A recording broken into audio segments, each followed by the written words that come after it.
Faith n'avait que 3 ans, mais elle savait ce qu'elle aimait plus que tout au monde.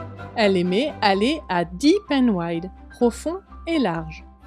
Lorsqu'elle marchait avec sa mère, elle passait parfois devant Deep and Wide, une église située dans la rue de leur village, à Savunga, en Alaska. « Regarde, » disait sa mère, « nous passons devant Deep and Wide. » Faith rayonnait de joie et commençait à chanter « Deep and Wide, Deep and Wide ». Pendant qu'elle chantait, elle baissait les mains pour montrer à quel point la profondeur était grande, puis elle tendait les bras pour montrer à quel point le monde était large. Le vendredi soir, Faith avait hâte d'aller se coucher pour pouvoir se lever le matin et aller à Deep and Wide. Son grand-père lui souhaitait bonne nuit. « À demain matin!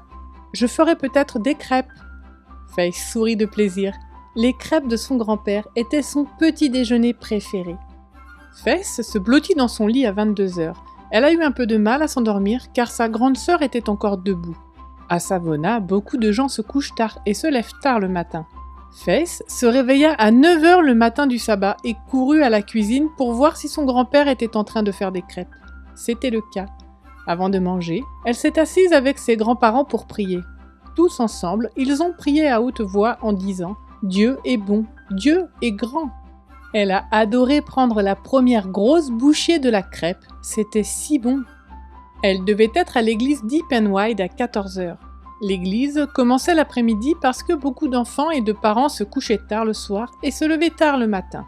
À l'approche de 14h, elle grimpe dans le véhicule de sa mère pour se rendre à l'église. Dans le village, tout le monde se déplace à pied ou en quadriporteur. À leur arrivée, Faith a été accueillie par une femme sympathique qui n'était pas autochtone de l'Alaska comme elle et sa famille. Faith et tous les autres l'appelaient par son prénom, Héloïse. Elle avait quitté la lointaine Caroline du Nord pour s'installer dans le village et enseigner chaque sabbat à Deep and Wide.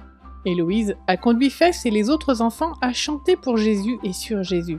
Faith attendait patiemment, espérant qu'il chanterait sa chanson préférée. Ce fut le cas, car ensuite, Héloïse a dit « Nous allons chanter Deep and Wide ». Faith a battu des mains de joie, puis elle a chantonné de tout son cœur. Elle a baissé les mains pour bien montrer l'extrême profondeur de l'amour de Jésus. Elle a étendu les bras pour montrer à quel point la largeur pouvait s'étendre. Après que le groupe ait entonné des chants de louanges, Héloïse a prié et partagé une histoire biblique aux enfants. Puis, les enfants ont fait des activités de dessin et autres bricolages amusants. Ils ont aussi apprécié les pommes et les oranges qu'Héloïse avait apportées pour le goûter. Faith adorait les pommes et les oranges. C'était un plaisir particulier parce que les fruits ne poussaient pas dans les environs et qu'il fallait les faire venir de très loin par avion. Trop vite, le programme s'est achevé et il était temps pour Faith de rentrer chez elle. Sa mère lui a pris la main et lui a demandé si elle avait aimé l'école du sabbat. Elle a hoché la tête avec joie en disant « J'adore Deep and Wide !» Aujourd'hui, Faith a 16 ans et elle n'a jamais perdu son amour pour l'école du sabbat. C'est à l'école du sabbat qu'elle a appris sa chanson préférée, Deep and Wide. C'est à l'école du sabbat qu'elle a appris à connaître son meilleur ami, Jésus. Il n'y a pas longtemps, elle a donné son cœur à Jésus et a été baptisée à Deep and Wide, l'église adventiste du 7e jour de Savunga. Merci pour votre 13e offrande du sabbat de ce trimestre qui aidera à partager l'amour profond et étendu de Dieu en Alaska. Une partie de cette offrande sera consacrée à un projet de l'église adventiste du 7e jour de Bethel en Alaska.